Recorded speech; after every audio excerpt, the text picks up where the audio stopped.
Yo soy un río. Voy bajando por las piedras anchas, voy bajando por las rocas duras, por el sendero dibujado por el viento. Hay árboles a mi alrededor sembrados por la lluvia. Yo soy un río. Bajo cada vez más furiosamente, más violentamente. Bajo cada vez que un puente me refleja en sus arcos. Yo soy un río cristalino en la mañana.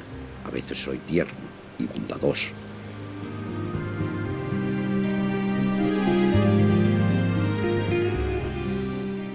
Los niños se me acercan de día y de noche trémulos amantes apoyan sus ojos en los míos y hunden sus brazos en la oscura claridad de mis aguas fantasmales. Yo soy un río, soy la voz de todos los ríos.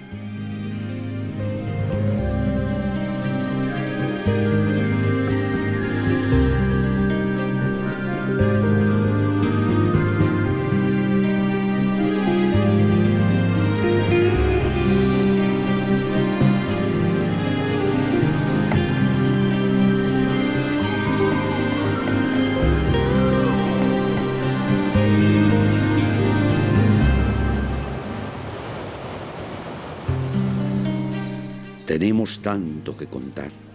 Hemos visto demasiadas cosas que no pueden quedar en el olvido. Ahora, después de años de soledad, hemos recuperado la voz.